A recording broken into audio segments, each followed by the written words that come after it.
Hello दोस्तों, आज की इस वीडियो में आपका स्वागत है। तो हम अभी तक अर्धवार्षिक परीक्षा के जो पेपर हुए थे उनका सॉल्यूशन आपको दे चुके हैं। तो आप हमारे यूट्यूब चैनल पर जाकर उनको देख सकते हैं। आज की इस वीडियो में हम प्रश्न बैंकों को हल करने वाले हैं। ऐसा समझिए आपके लिए फ्री कोचिंग क्लास है, जिसमें आज हम 5 क्वेश्चन करने वाले हैं जो कि प्रश्न बैंक करेंगे। ये अध्याय 1 के हैं 5 क्वेश्चन। तो आप हमारा पहला क्वेश्चन है संख्या 867 एवं 255 का एचसीएफ ज्ञात कीजिए। तो एचसीएफ निकालना है यहाँ पर। तो ध्यान से देखिएगा इस वीडियो को, क्योंकि यहाँ पर समझना आपको काफ़ी ज़रूरी होगा इस बार, क्योंकि एग्जाम नज़दीक आ चुकी है और आपको अब तैयारी में जुट जाना चाहिए। तो यहाँ पर 867 एवं 255 का एचसीएफ निकालना है। तो बच्चों देखिए, इधर 867 में अगर 3 का हम 3 से काटेंगे सबसे पहले, क्योंकि विषम संख्या है। सबसे छोटी संख्या से शुरुआत करनी है। जैसे कि पीछे 7 है तो विषम संख्या है। अगर सम होती यहाँ पर 0 2 कुछ भी 4 वैसे होती तो 2 से काट के देखते हम, लेकिन 3 से काट के देखेंगे। तो यहाँ पर कितनी बार में कटेगा ये? 3 दूना 6, यानी कि 2 बार में, और 2 बचेंगे तो यहाँ हो जाएंगे 26, और 3 8 24, और फिर 2 बचेंगे। 26 में से 24 गए तो 2 बचेंगे, यहाँ हो जाएंगे 27। तो 3 9 27। और जैसा कि आपको पता होना चाहिए 289 17 का वर्ग है, तो 17 से ही कट जाएगा। 17 एकम 17, और यहाँ पे बचेंगे 11। 17 एकम 17 कितने बच जाएंगे? फिर 11 बचेंगे, और ये 119 हो जाएंगे। तो 17 साते 119, 17 साते 119, तो पूरा पूरा भाग चला जाएगा। और 17 का एक बार लगाएंगे, 17 एकम 17। इस प्रकार से 255 का भी निकाल लेते हैं हम गुणनखंड। तो 5 से 5 में 25, और 5 एकम 5। इस प्रकार से अब यहाँ पर 51 आ चुका है। तो 51 यहाँ 3 के पहाड़े में 1 21 आता है, तो 3 एकम 3, और 3 7 21। इस प्रकार से 17 का भी एक लास्ट बचा है, वो भी कंप्लीट कर लेते हैं। 17 एकम 17। तो यहाँ पर ध्यान से देखिएगा, आप यहाँ पे ध्यान देने की जरूरत है आपको, क्योंकि गड़बड़ हो जाएगी। 867 व 255 का एचसीएफ कैसे निकालेंगे? अब इन दोनों में जो कॉमन संख्या है, जैसे कि इसमें 3 है, इसमें भी 3 है, तो एक 3 हम बाहर निकाल लेंगे। ये जैसे कि निकाला, एक 17 है, एक 17 यहाँ पे भी, ये भी बाहर निकाल लेंगे। तो 17 गुणित 3 करेंगे तो 51, और 51 क्या हो जाएगा? हमारा एचसीएफ हो जाएगा। इस प्रकार से एचसीएफ निकालते हैं। बढ़ते हैं दूसरे क्वेश्चन की ओर। दूसरा क्वेश्चन है हमारा संख्या 3825 एवं 140 के अभाज्य गुणनखंड लिखिए। तो हम इस विधि से ही इसके अभाज्य गुणनखंड निकाल लेते हैं। जैसा कि आपको पता है, यहाँ पर 5 है विषम संख्या, तो 3 से काटेंगे सबसे पहले। 3 एकम 3, 3 दूना 6, 2 बचेंगे, 3 7 21, फिर एक बचेगा, 3 5 15, फिर 3 से काट लेंगे। 3 चौक 12, 3 दूना 6, एक बचेगा, 3 5 15। अब 5, यानी कि ये 5 से कटेगा, 3 से नहीं कटेगा, एक शेषफल बच जाएगा इसमें। तो 5 से काटेंगे, 5 9 40, 2 बचेंगे, 5 में 25, फिर 5 से काट लेंगे, 5 एकम 5, 3 बचेंगे, 7 पंजे 35। इस प्रकार 17 आ गया, 17 एकम 17। 140 के भी गुणनखंड निकाल लेते हैं इसी प्रकार से हम। ये 140, तो 7 दूना 14, 0 ऐसा जाएगा। फिर 35 दूना 70, और 5 से 5 7 35, और 7 एकम 7। इस प्रकार से 140 के भी गुणनखंड निकालिए हम। अब बोला है अभाज्य गुणनखंड लिखिए, सिर्फ गुणनखंड लिखना है। तो ऐसे गुणनखंड निकाल लीजिए आप। उसके बाद में ये लिखिए संख्या जो जिसके लिखने। तो जैसे कि इसमें 3 गुणित 3, 5 गुणित 5, और ये अभाज्य गुणनखंड हो जाएंगे। 3 गुणित 3, 5 गुणित 5, और ये 17। अब 2 3 है तो 3 की घात 2 कर देंगे। 2 5 है तो 5 की घात 2 कर देंगे, और 17 1 है तो 17 की घात 1 कर देंगे। 140 के भी हमने निकाल लिए थे। तो 2 गुणित 5 गुणित 7, इस प्रकार 2 गुणित 2, 5 गुणित 7, और यहाँ पर 2 की घात 2 आ जाएगी, 5 की 1 आ जाएगी, 7 की 1 आ जाएगी, जैसा कि नीचे दे रखा। 140 के गुणनखंड भी निकाल लिए। बढ़ते हैं तीसरे क्वेश्चन की ओर। तीसरा क्वेश्चन है हमारा संख्या 6 72 एवं 120 का अभाज्य गुणनखंड विधि द्वारा एचसीएफ और एलसीएम निकालिए। जैसा कि हमने अभी एलसीएम निकाला था, जैसा कि सबसे पहले वाले क्वेश्चन में हमने एचसीएफ निकाला था। अब हमको फिर अभाज्य गुणनखंड निकाला दूसरे क्वेश्चन में। अब अभाज्य गुणनखंड विधि द्वारा एचसीएफ भी पता करना है और एलसीएम भी पता करना है। आप इनके गुणनखंड ऐसे निकालेंगे इस विधि से, जैसे कि मैंने दोनों विधियों में बताया है आपको, वो ध्यान से एक बार और देख लीजिए उनको, और ऐसे गुणनखंड निकालेंगे। तो अभाज्य गुणनखंड आ जाएंगे 6 के 2 गुणित 3।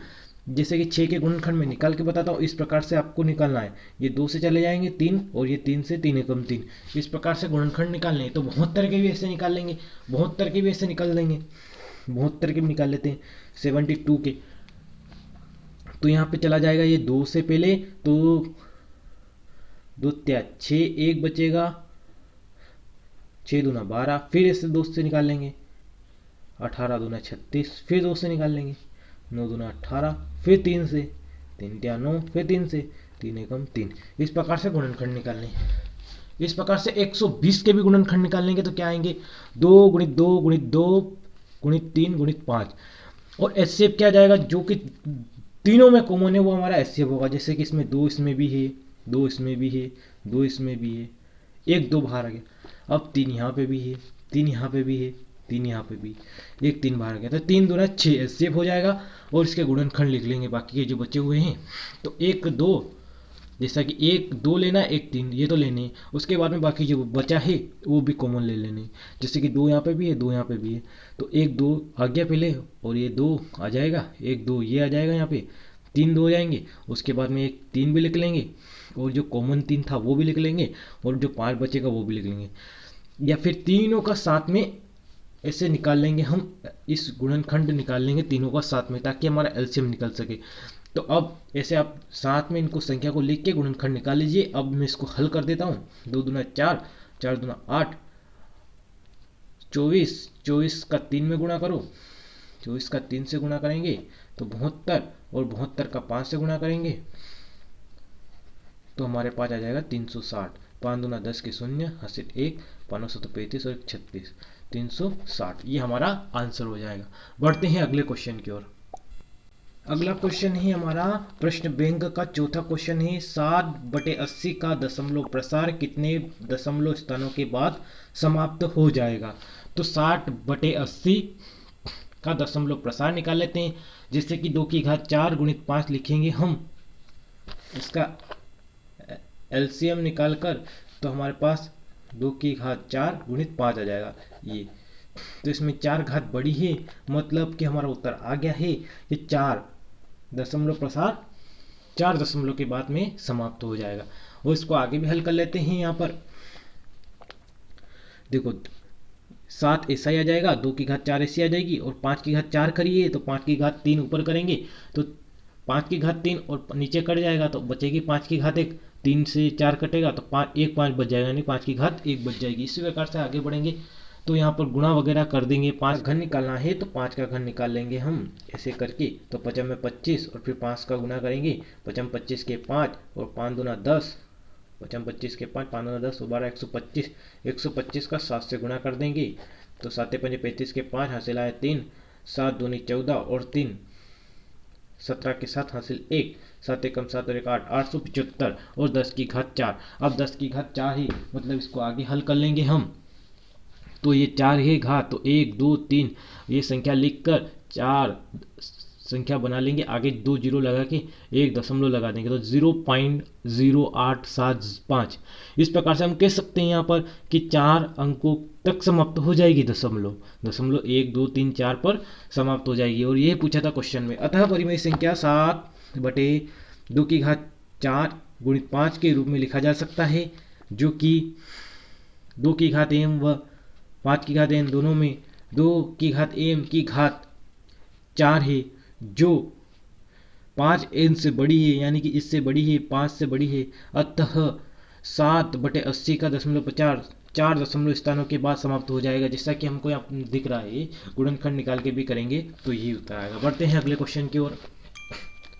हमारा अगला क्वेश्चन है, सिद्ध कीजिए 1/2 करनी 2 एक परिमेय संख्या है।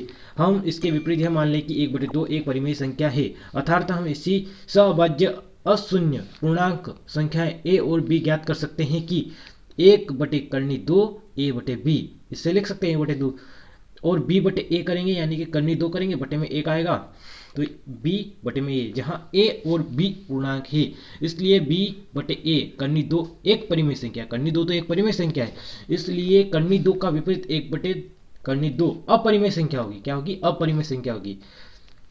इसे निष्कर्ष निकालना था, हमको सिद्ध करना था। यह निष्कर्ष निकालते हैं कि 1/करनी 2 एक अपरिमेय संख्या है, और ऐसा करके इति सिद्धम लिख सकते हैं। यहाँ पर इति सिद्धम सिर्फ इसमें लिखने का काम था 5वें क्वेश्चन में। बाकी आप 5 क्वेश्चन कर चुके हैं। अगली वीडियो में 5 क्वेश्चन लेकर फिर हाजिर हूँ मैं। तब तक के लिए बाय बाय, टेक केयर। और आज की इस वीडियो में आपको कोई क्वेश्चन समझ में नहीं आया तो मुझे कमेंट करके ज़रूर बताएं, ताकि मैं उसका अलग से वीडियो बना सकूं। और हमारे चैनल को सब्सक्राइब कर लीजिए, और अर्धवार्षिक के जो पेपर मैंने सॉल्यूशन बताया उनका वीडियो भी आप जाकर देख लीजिए वहाँ पर।